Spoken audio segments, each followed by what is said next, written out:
Shalom. Call hello Yahweh by Shabbat Shai, by Hashem Rakakwadash. Double honors unto the apostles and the elders.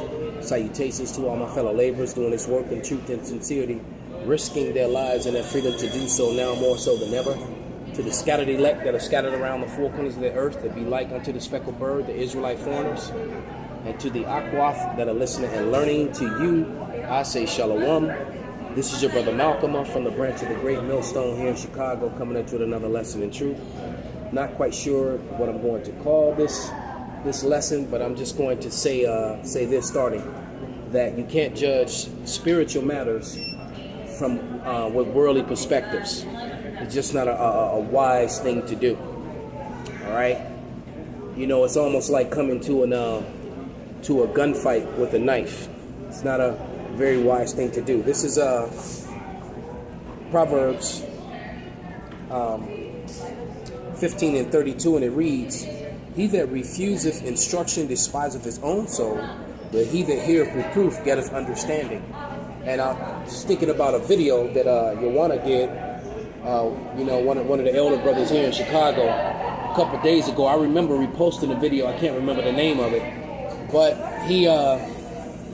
I remember him saying how when you have issues with the brother or with anyone, you go to the scriptures. We have to apply these scriptures. All right, we really just can't go off I think and I feel and off worldly philosophies, off the pressures of social media. You don't want to go to the wisdom of Facebook, to the wisdom of Instagram, and all this other madness out here. All right, which breeds nothing but content and wickedness. All right. Next scripture is going to be Isaiah 5 and 21.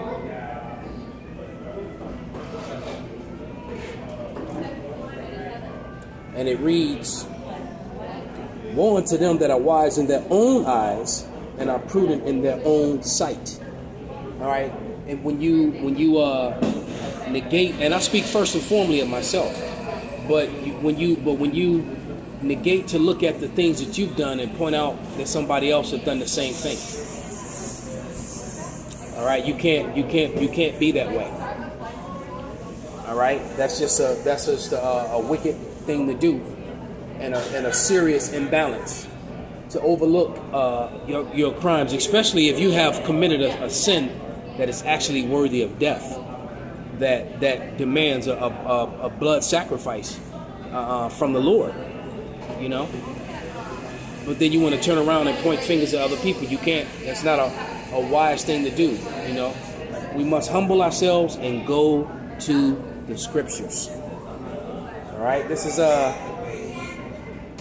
Second Ezra.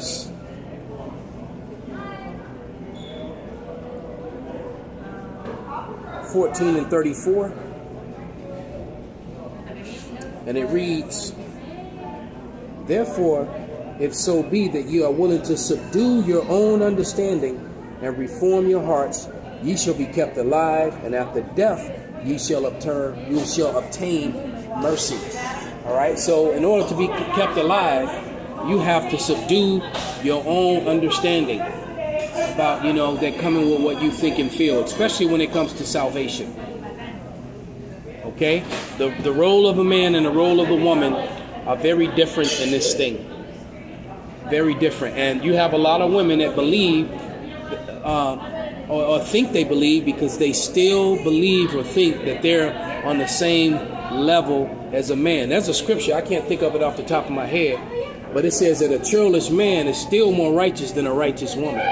Something to that effect. So you got to find that balance and find your place. There's a rank instruction file in everything, even in the men in this truth. I in no way, form, or fashion think myself to be equal to the apostles or the elders.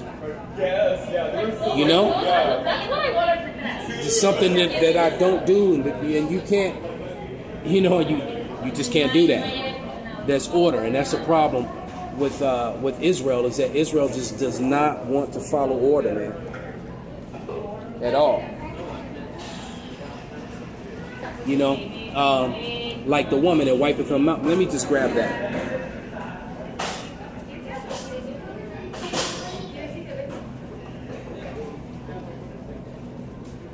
This Proverbs 30 and 20, it says, such is the way of an adulterous woman. She eateth and wipeth her mouth and saith, I have done no wickedness. All right. And so, but that goes for the man too, for Israel in general. You know, to sit up and complain about something when you have such an offense against yourself, a heavy offense against yourself. All right. So, yeah, just be meek and humble and try to, because we're all looking for mercy, man. We are all hoping and praying to find mercy, because mercy is going to be needed, and I mean very, very soon. All right? You know, they're really pushing hard. They're the pseudoscience. They're really pushing hard. You know, Vanessa, and then her sister Victoria, and they're really pushing hard the pharmakia and trying to get around and use pseudoscience to do so. All right. So with that, man, I give all praises, all honor, and glory to Yahweh Bashem Shai, Bahashem Rakakwadash, double honors unto the apostles and elders. You know, and Kwam Yasharala Wa Ababa. Prepare yourselves. The end is near.